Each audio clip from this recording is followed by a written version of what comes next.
Hey, welcome back to Strange History. Today's story takes us to Japan in the year 1945. It was the final year of World War II. World War II started in 1939. It was the biggest and deadliest war in human history. More than 60 countries joined the war. Germany, Italy, and Japan were on one side. The United States, the United Kingdom, the Soviet Union, and others were on the other side. The war in Europe ended in May 1945. But in Asia, it was still going. Japan did not stop fighting.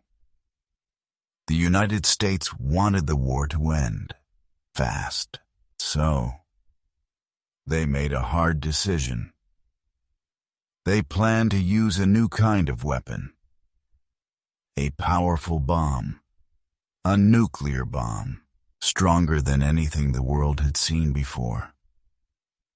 And one man, a normal man, would survive not one, but two of these bombs. His name was Tsutomu Yamaguchi.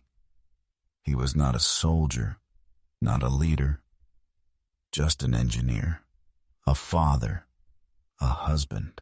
This is a story about survival, about pain, and about the strength of one person. And while you listen to this true story, you will also practice your English with simple words and real emotions. So please, like the video, subscribe to the channel, and come with me on this unforgettable journey. Let's begin. Close your eyes. Try to feel it. It's a warm summer morning in Japan. The year is 1945. You're standing on a quiet street in Hiroshima. The sun is already shining. Shops are opening their doors. You hear people talking, walking, laughing. Children are wearing clean white shirts. They're walking to school, holding their lunch boxes. You smell steamed rice and fish from a nearby house. The sky is blue. Everything looks peaceful. Everything feels normal. But something is coming. Something no one has seen before. Something no one is ready for. High above the city, a U.S. airplane is flying. Its name is the Enola Gay. Inside the plane, there is a new kind of bomb. Its name is Little Boy. It carries uranium, a very powerful metal used in nuclear bombs. The time is 8:15 a.m. Suddenly, a flash, white, hot, blinding, brighter than the sun. 1 second later, fire, and then wind, strong wind, hot wind. Houses break, glass flies, people fall. The city is on fire. People are running, screaming, burning. Many die instantly. Others are badly hurt. In just a few seconds, Hiroshima is almost gone. But one man survives. His name is Tsutomu Yamaguchi. He is walking to work, to the shipyard. He is only 3 kilometers from the center of the explosion. He sees the flash. He feels the heat. The blast throws him into a field. His face, arms, and legs are burned. His eardrums break. He cannot hear. He stands up. The city around him is destroyed. But he is alive. He finds a small shelter. He stays there all night. He is in pain. He is confused. He is alone. The next morning, he walks through the city. Everything is black. Buildings are gone. The sky is full of smoke. Ash falls like snow. But Tsutomu Yamaguchi had only one thought. I must go home. He begins a long trip. Back to his city. Back to Nagasaki. He did not know that a second bomb is coming. He arrived in Nagasaki by train. His face was red. His arms were wrapped in cloth. He sat on the floor, quiet and shaking. At the station, his wife was waiting. She saw his bandages and ran to him. She cried when she touched his hands. She had no words, only tears. At home, she cleaned his wounds. She made him lie down and drink water. Their baby sat beside him, holding his finger. That night, he told her what happened. He said, "A bomb destroyed all of Hiroshima. I saw it." She listened. She believed him. 3 days later, he went back to work. He was still in pain, but he felt he had to go.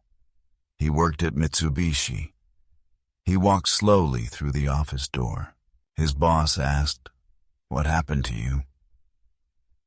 Yamaguchi replied, "I was in Hiroshima. A bomb destroyed everything." His boss looked confused. "One bomb can't do that," he said. But Yamaguchi knew the truth. And while he was standing there, at exactly 11:02 in the morning, the sky exploded. Again, the light came first. White. Blinding. Brighter than anything. Then, a wave of heat. Then, wind. Strong enough to break buildings. The windows shattered. The walls shook. People screamed. Yamaguchi was thrown to the ground. His wounds opened again. His ears rang. The room filled with smoke and dust. He couldn't see. He couldn't breathe. It was happening again. Another atomic bomb. This time, in his own city. The bomb was called Fat Man. It was stronger than the one in Hiroshima. And Nagasaki was smaller. More damage. More death. Yamaguchi stood up. He was bleeding. His head hurt. But he had to move. He had to find his family. He ran through the streets. The sky was black with smoke. Fires burned all around him. He shouted his wife's name. He called for his child. When he reached the house, the door was broken.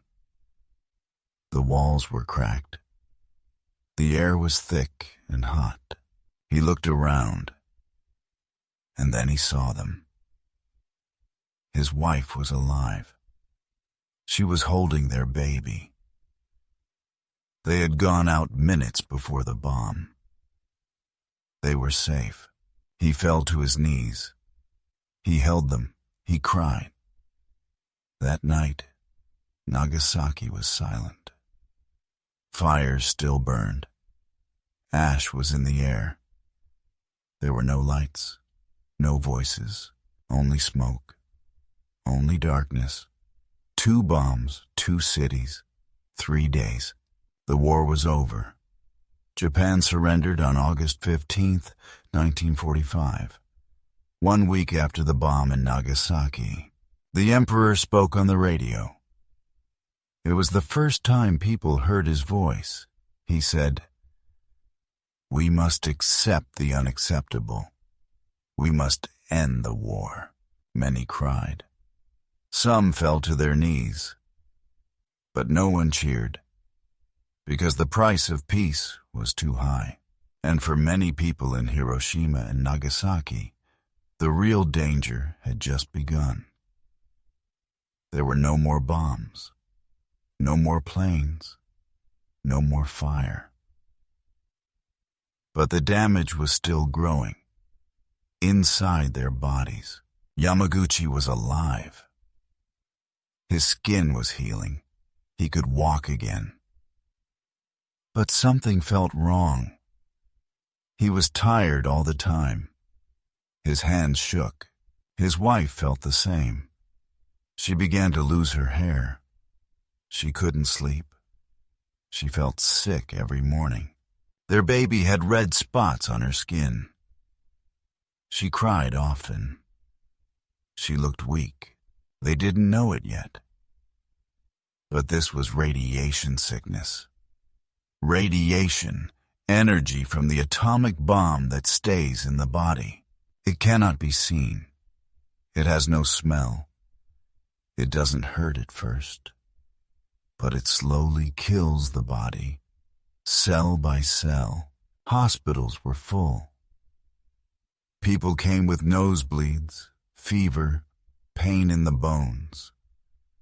Some lost all their hair in one day. Some started coughing blood. Children looked old. Young women looked tired. Old people couldn't walk anymore. People who looked fine yesterday didn't wake up the next morning. Some doctors tried to help, but they didn't understand radiation.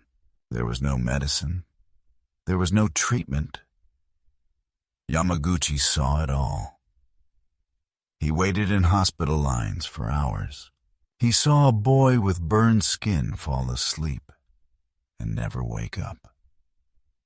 He saw a girl with no hair holding a mirror, asking her mother, "Am I dying?" He didn't talk about the radiation. He didn't talk about the second bomb. He didn't talk about the fear. But inside, he knew the bomb was not over. It was still inside him, inside his wife, inside his child. This was the new war. Silent, slow, and deadly. Across Hiroshima and Nagasaki, thousands were suffering. And they were all hearing the same word: cancer. People were dying slowly. Not from fire, not from bombs, but from radiation. Their cells were breaking. Their blood was changing. Their bodies were giving up, one organ at a time. Some people went blind. Some coughed up blood. Some developed leukemia, a cancer of the blood. Others had stomach, liver, or lung cancer. The worst part? They looked healthy at first, but inside, they were already dying. Yamaguchi developed stomach cancer. He survived surgery, but it came back again and again, and yet the government stayed quiet. There was little help, no apology, no support.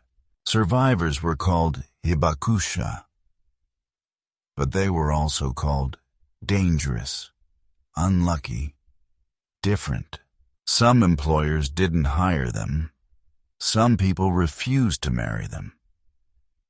They said, "What if the radiation spreads?" Yamaguchi lived with this silence for decades. But in his final years, he broke it. He gave interviews. He spoke at peace conferences. He met students and answered their questions. He said, "The world does not need nuclear weapons. I am living proof."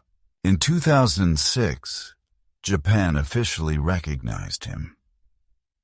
He was the only person confirmed to survive both atomic bombs. But to Yamaguchi, that didn't matter. He said, "I'm not a hero. I'm a witness. I survived, so I must speak." Until his last days, he kept talking. He wrote letters to world leaders. He joined anti-nuclear movements. He gave interviews from his hospital bed. In one of his last messages, he said, "I want every child to grow up in a world without fear. That is why I speak. He died in 2010 at the age of 93. Stomach cancer. The final result of the radiation inside him. But his voice didn't die. It lives in books, films, and memories.